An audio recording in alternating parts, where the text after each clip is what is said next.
Professor ZYXTH clicked his mandibles nervously as he approached the lectern in the Academy of Galactic History.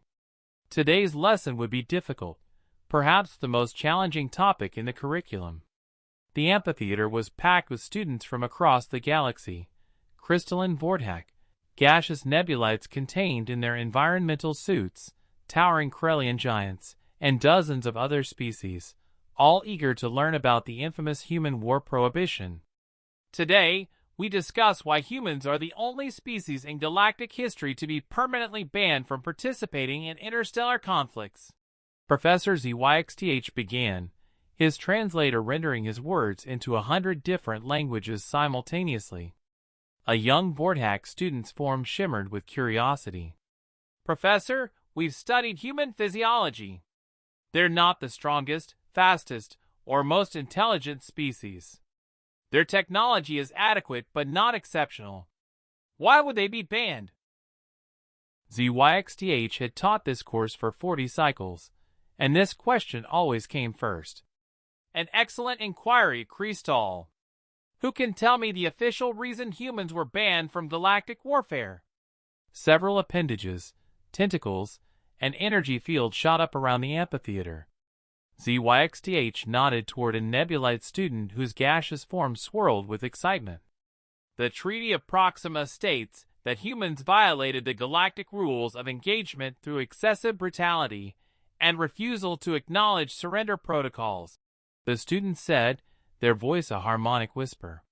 Correct, ZYXTH acknowledged. But that tells us nothing about why. Let me share some historical context that your textbooks omit. The professor activated the holographic display, showing a star map of the Outer Rim territories from 3 centuries ago. The Hegemony War. 19 species united against the oppressive draconian hegemony, which had enslaved entire systems. The conflict had raged for 12 years with little progress. Conventional warfare had reached a stalemate. A Krellian student, easily 3 meters tall even while seated, rumbled a question. This is when humans were first invited to join a galactic conflict, correct? Indeed, Thexmore. Humans had recently achieved faster-than-light travel, and were eager to prove themselves on the galactic stage. The Coalition welcomed them, expecting perhaps a few thousand soldiers and some basic support vessels. ZYXTH paused dramatically. They were unprepared for what humanity brought to war. The display shifted to show military statistics. Other species committed 0.1% to 0.5% of their population to the war effort. Humans? 14%. Not 14% of their military, 14% of their entire population. They converted their economy overnight. Civilian factories began producing weapons. Their children learned tactics alongside arithmetic. Uncomfortable shifts rippled through the student body. The concept was alien to most galactic civilizations, which preferred limited, ritualized conflicts. But Professor, a young Vortak interjected, surely other species had shown similar dedication? ZYXTH's mandibles clicked grimly. The Nexarian Empire once committed 8% during the Flame Wars, and they're still regarded as dangerously militaristic. But humans didn't stop there. They introduced concepts that fundamentally changed how the galaxy viewed warfare. The holographic display showed human tactical manuals, documents that were now classified at the highest levels. They called it total war, ZYXTH continued. Not just defeating enemy armies, but destroying their ability to make war entirely. Infrastructure, supply lines, manufacturing centers, all became legitimate targets. When the draconian hegemony retreated to fortified worlds, other species prepared for costly siege warfare. Humans simply made the worlds uninhabitable. The amphitheater fell silent. They weaponized asteroids, redirected solar radiation, poisoned atmospheres with engineered plagues that targeted specific genetic markers. In 18 months, they accomplished what the Coalition couldn't in 12 years. The hegemony surrendered unconditionally. A nebula its students' form darkened with distress. But surely the coalition was grateful.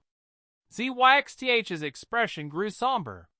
That's when they learned the most disturbing truth about humans. When the hegemony's leaders offered surrender, they expected the traditional acceptance of defeat. The conquered would be absorbed into the victorious civilization, their culture preserved, their people integrated. The professor's next words sent chills through the diverse audience. Humans had no intention of stopping.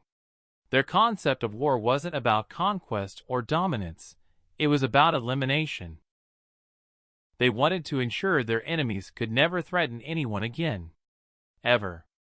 The holographic display showed classified communications from human command. Even 3 centuries later, the words were chilling.